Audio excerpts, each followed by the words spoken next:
Sir Salem மாவட்டம். என்னோட பேரு சந்திரன். நான் வந்து சிஎம் மெம்பரா இருக்கேன். கடந்த ஒரு வருஷமா நம்ம எல்லாருமே எவ்வளவு கஷ்டப்படுறோங்கிறது நமக்கு மட்டும்தான் தெரியும். மற்றவங்களுக்கு வெளியில இருக்கிறவங்களுக்கு தெரியாது. இதுல என்ன ஒரு பெனிஃபிட் அப்படின்னு பாத்தீங்கன்னா,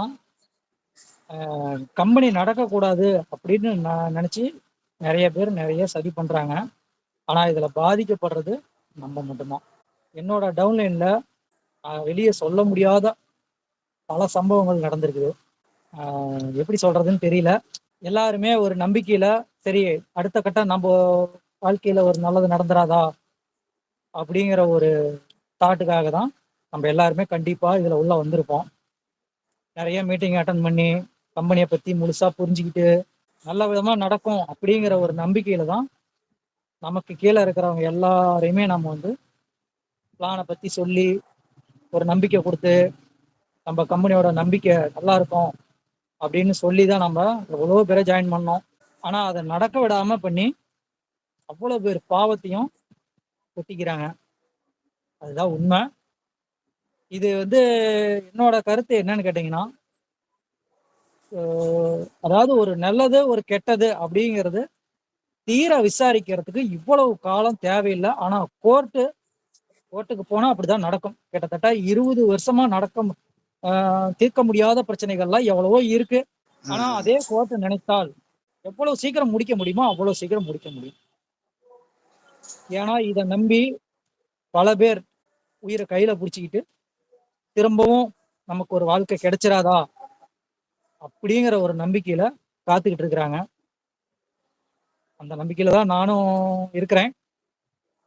உண்மையிலேயே சொல்ல போனா இந்த கம்பெனிக்கு நாங்க உள்ள வந்ததுக்கு ரொம்ப பெருமைப்பட்டோம். ஏன்னா வந்து சிஎம் ஆகி கிட்டத்தட்ட ஒரு 9 மாசம் 10 மாசம் தான் ஆயிருக்கும். நான் போட்ட பணம் எடுத்துட்டேன். ஆனா என்னோட ஃபேமிலி, என்னுடைய டவுன்லைன்ல இருக்கிறவங்க நிறைய பேர் நான் சொன்னதுக்காகவும் நம்ம கம்பெனியில மீட்டிங் நடந்தது வந்து பார்த்துட்டு ஓகே ஒன்றும் ப்ராப்ளம் இல்லை நல்லா இருக்கு அப்படிங்கிற ஒரு நம்பிக்கையிலையும் போட்டுட்டு 1 மாசம் 2 மாசம் எடுத்துட்டு அதுக்கு மேல அமௌண்ட் வரல அப்படின்னு குடும்பத்துல பல சிக்கல்களை எதிர்பார்த்து திரும்ப கம்பெனி நடந்து நமக்கு ஒரு இன்கம் கிடைச்சி மறுவாழ்வு கிடைச்சிராதா அப்படின்னு ரொம்ப வெயிட் பண்ணிட்டு இருக்கிறாங்க. இதுக்கு மேல எனக்கு என்ன சொல்றதுன்னே தெரியலைங்க. என்னுடைய ஆதங்கம் இது. உண்மையிலேயே நான் வந்து பாத்தீங்கன்னா நம்ம எம்டி சாரை இந்த இடத்துல நான் சொல்லலாமான்னு எனக்கு தெரியல. மாதம் மாதம் நாங்க வந்து அவரை கண்டிப்பா மீட் பண்ணுவோம். உங்களுக்கு எல்லாத்துக்குமே தெரிஞ்சிருக்கும். அவர் ஒரு கோயில் கட்டி அந்த கோயில்ல வந்து ஒரு சேவை மாதிரி செஞ்சிட்டு இருந்தாரு. நாம மாசம் மாசம் போய் அவர்கிட்ட நாங்க பூஜையில கலந்துக்கிட்டு எல்லாமே ஒரு நம்பிக்கையா கம்பெனி நடக்கும் அப்படிங்கிற ஒரு இதுலதான் நாங்க பண்ணோம். இன்னமும் எங்களுக்கு அந்த நம்பிக்கை இருக்கு. ஆனா அதை வர விட மாட்டேங்கிறாங்க. இதுக்கு வந்து கோர்ட்டு தான் ஒரு நல்ல முடிவு தரணும். அவங்க நினைச்சா இதை எவ்வளவு சீக்கிரம் முடிக்க முடியுமோ அவ்வளவு சீக்கிரம் முடிக்கலாம். கிட்டத்தட்ட 62 லட்சம் மக்களுடைய வாழ் உரிமையை இந்த கம்பெனி நம்பி இருக்குதுன்னு நான் நினைக்கிறேன். இது என்னுடைய தாழ்மையான கருத்து. இதுக்கு மேல எனக்கு என்ன சொல்றதுன்னு தெரியல. கண்டிப்பா மீண்டு வரணும். மீண்டு வந்தால்தான் எல்லாருக்குமே வாழ்க்கை. ஏன்னா என்னோட டவுன்லைன்ல சொன்னீங்கன்னா நான் ஆரம்பத்திலேயே சொன்ன மாதிரி சொல்ல முடியாத துயரத்துல இருக்கிறவங்க எல்லாம் நிறைய பேர் இருக்காங்க. ஒரு சிலர் வந்து கேட்பாங்க 1 லட்சம் ரூபாயில ஒரு பெரிய விஷயமா, 1 லட்சம் போனா வாழ்க்கையே போயிருமா அப்படின்னு சொல்லி கேக்குறாங்க.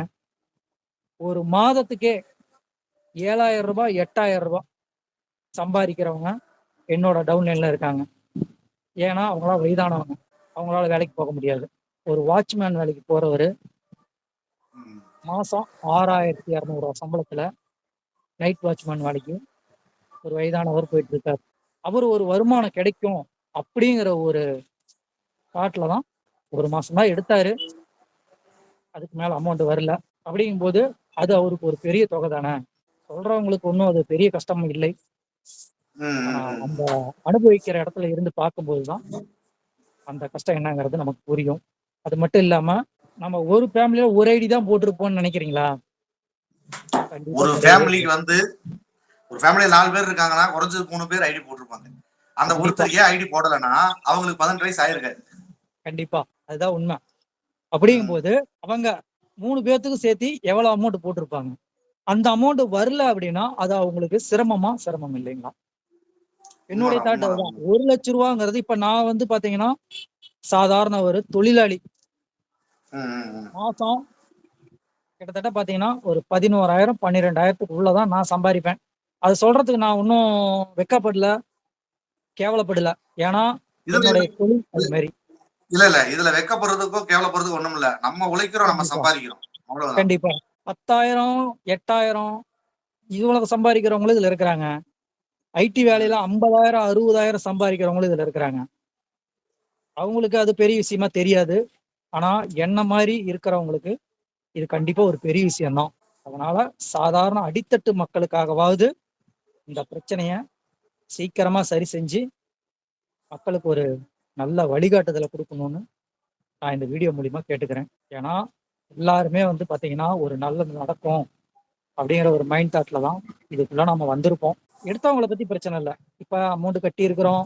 ஒரு 8 மாசம் 10 மாசம் எடுத்துட்டோம். ஏதோ ஒரு 10,000 20,000 அப்படின்னா ஓகே. நாம ஒண்ணும் அதுல இன்வெஸ்ட்மென்ட் பண்ணல. பர்ச்சேஸ் தான் பண்ணியிருக்கிறோம். மேற்கொண்டு பர்ச்சேஸ் தான் பண்ண போறோம். சார் நாங்க கேட்கறது என்ன கேட்கிறோம்? நீங்க இன்வெஸ்ட்மென்ட் பண்றீங்க. எங்களுடைய ப்ராடக்ட் விக்கிறதுக்கு எங்களுக்கு ஒரு வழி சொல்லுங்க. நாங்க கேட்கறது அதுதான் சார் கேட்கிறோம். வேற ஏதாவது நாங்க தவறா கேட்கிறோமா? எங்களுடைய கறி சோப்புக்கும், குப்பைமேனி சோப்புக்கும், பேஸ்ட்டுக்கும் எவ்வளவு வாடிக்கையாளர்கள் இருக்காங்க தெரியுங்களா?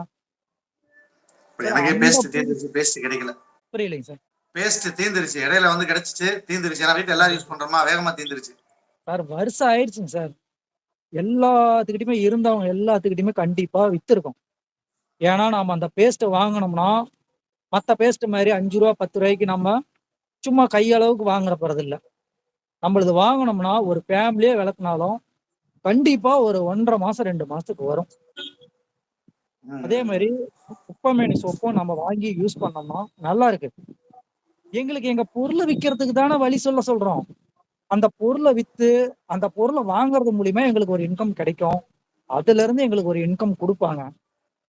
எங்க ப்ராடக்ட்ட விக்கிறதுக்கும், தயார் பண்றதுக்கும் எங்களுக்கு அனுமதி குடுங்கன்னு தான் நாங்க கேட்கிறோம்.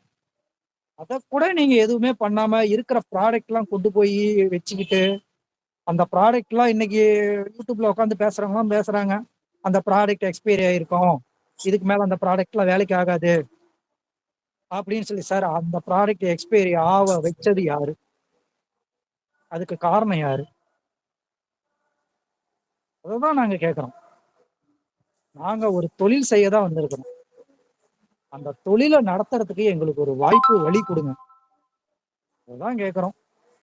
இத வந்து இதுக்கு மேல எனக்கு என்ன சொல்றதுன்னு தெரியல. இத கோர்ட் தான் முடிவு பண்ணணும். நாங்களும் ஒவ்வொரு தடவையும் நீங்க சொல்லும்போதெல்லாம் நெறைய கேள்விப்பட்டிருக்கிறோம். ம் மார்ச்ல வந்துரும், தைப்பூசத்துல வந்துரும். அடுத்ததுல ஒரு சிலர் பார்த்தீங்கன்னா, ஏப்ரல்ல கூட வந்துருங்கிற மாரி சொல்லிட்டு இருக்கிறாங்க. அதெல்லாம் உண்மையா பொய்யாங்கிறது எனக்கு தெரியல. இது கோர்ட் சொல்லாம எதையுமே யாராலயுமே சொல்ல முடியாது. அவருக்கு பெயில் குடுத்து, அதுக்கு மேல ரிலாக்சேஷன் குடுத்து, இந்த இடத்துல நான் அத சொல்லலாமா என்னன்னு தெரியல. மத்த டைரக்டருங்களுக்கும் அதெல்லாம் கிடைச்சு, அதுக்கப்புறம் ரிட்டர்ன் ஆஃப் ப்ராப்பர்ட்டி போட்டு, நாங்க திரும்ப வாங்கி, சார் இத்தன லட்சம் ரூபாய்க்கு நாங்க பொருள் வச்சிருக்கோம். இந்த பொருள்லாம் எக்ஸ்பைரி ஆயிடுச்சு. இதெல்லாம் யாரு பணம் சார்? இதுக்கெல்லாம் மக்கள் பணம் யார் தானே. சார் பொறுப்பு ஏத்துக்கிறது? சார் கவர்மெண்ட் இதுக்கு பொறுப்பு ஏத்துக்குங்களா?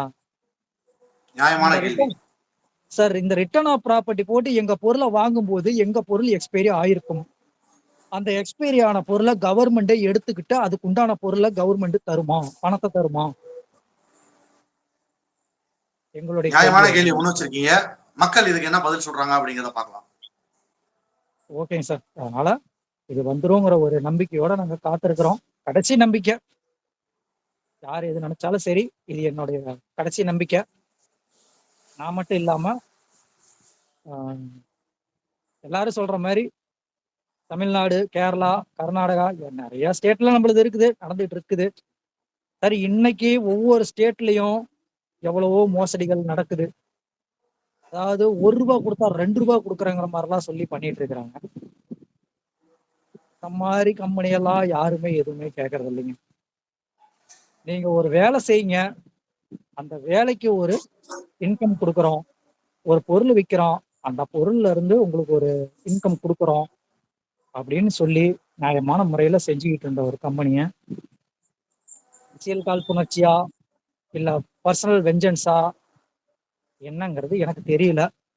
நாம பர்சனலா கால் பண்ணாலும், அவங்களுடைய கருத்த தான் அவங்க பேசுறாங்களே தவிர, நாங்க என்ன கேட்கிறோம்? நீங்க இப்படி செய்யுங்க, இப்படி செய்யக்கூடாது. சார் இந்த 2 வார்த்தை சொல்றதுக்கு என்ன சார் லேட் ஆகும் கோர்ட்டுக்கு? நீங்க நடத்துற முறை, இது இது இந்தந்த முறையெல்லாம் தப்பு. இந்தந்த முறை சரி. அப்படின்னு விசாரிச்சு சொல்றதுக்கு குறைஞ்சது 1 வருஷம். இது மேற்கொண்டு இன்னும் விசாரிச்சு சொல்றதுக்கு இன்னும் எவ்வளவு நாள் ஆகுமோ தெரியல. மத்த கேஸ் மாதிரி இதையும் ரொம்ப இழுக்காம கூடிய சீக்கிரம் இதை வந்து முடிக்கணுங்கிறத ஒட்டுமொத்த மக்களோட சார்பா கண்டிப்பா வேண்டி கேட்டுக்கிறேங்க.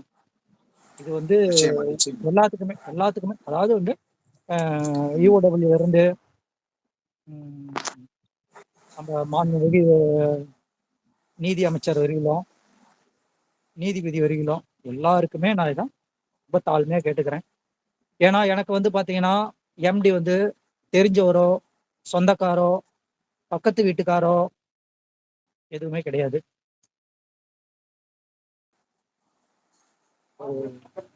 இப்படித்தான் நடத்தணும், இப்படி செய்யுங்க அப்படின்னு சொல்லுங்க. அதுபடி அவர் செய்யறேன்னு தானே சொல்றாரு. ஏன் அதை சொல்ல நிச்சயமா. மாட்டேங்கிறீங்க? சார் அவரா தானே வந்து சரண்டர் ஆனாரு. இதுக்கு அவரு சரண்டர் ஆகணும்னு அவசியமே இல்லைங்களே. வெளியே இருந்தே அவர் எல்லாமே சொல்லியிருக்க முடியுமே. எல்லா காரணமுமே ஜாமீன் கேட்டு வெளியே இருந்தே எல்லா காரணமும் சொல்லியிருக்க முடியுமே. மிஞ்சி மிஞ்சி போனா ஒரு 15 நாள் 20 நாள் உள்ள இருந்துட்டு வெளியே வந்து அவரால எல்லா விளக்கமும் கொடுக்க முடியுமே. இல்லையா? உள்ள ஒரு இருந்தாரே, நான் இவ்வளவு நாள் உள்ள இருக்கும்போது ஒரு ஏசி ரூமோ ஏதோ ஒண்ணு வாங்கிட்டு ஃபர்ஸ்ட் கிளாஸ்ல இருந்துகிட்டு அவர் ஜாலியா இருந்திருக்கலாமே. ஏன் அவர் உள்ள இருந்து அவ்வளவு கஷ்டப்பட்டாரு? நாங்க வெளியே இருந்து கஷ்டப்பட்டோம். அவரு உள்ள இருந்து தவமா தவம் இருந்திருக்காரு.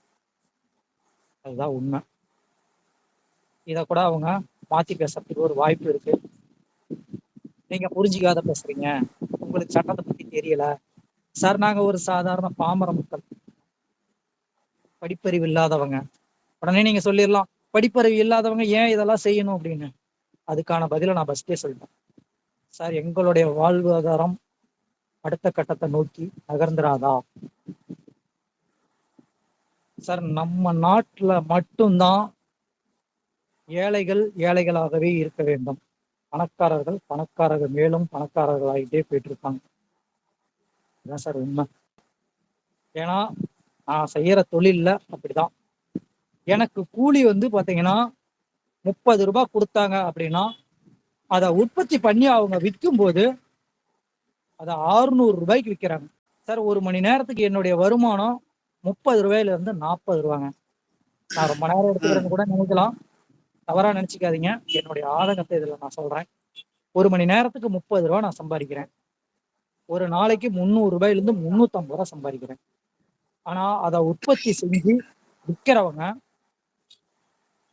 கிட்டத்தட்ட ஒரு நாளைக்கு 4000 ரூபாய் 5000 ரூபாய் சம்பாதிக்கிறாங்க. அவங்க முதல் போட்டிருக்காங்க தான், இல்லைன்னு சொல்லல. அதுக்கு ஒரு நியாயம் வேண்டாமா? அததான் கேட்கிறோம். ஏன்னா எல்லாருமே பணக்கார ஆயிட்டா அடுத்தது வேலை செய்ய ஆள் இருக்காது. சரி, இது கார்பரேட்டோட ஒரு மைண்ட் தாட் இதுதான். சாதாரணமா ஒரு 15,000 20,000 ஒரு தொழிலாளி கொடுத்து பாருங்க.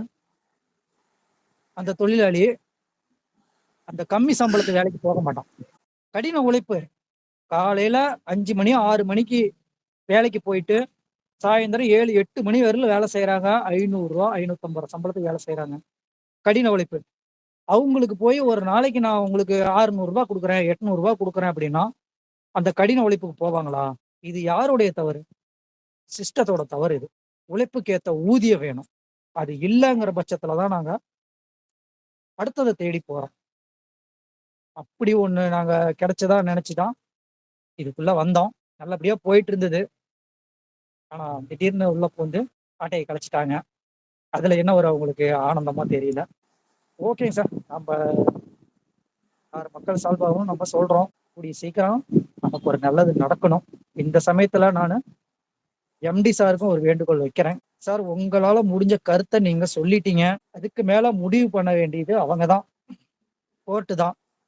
அவங்க சொல்லாம உங்களால எதுவும் செய்ய முடியாதுங்கிறது எங்களுக்கு தெரியுது. ஆனா எங்களுடைய சூழ்நிலை அடுத்து என்ன பண்றதுன்னு எங்களுக்கு தெரியல.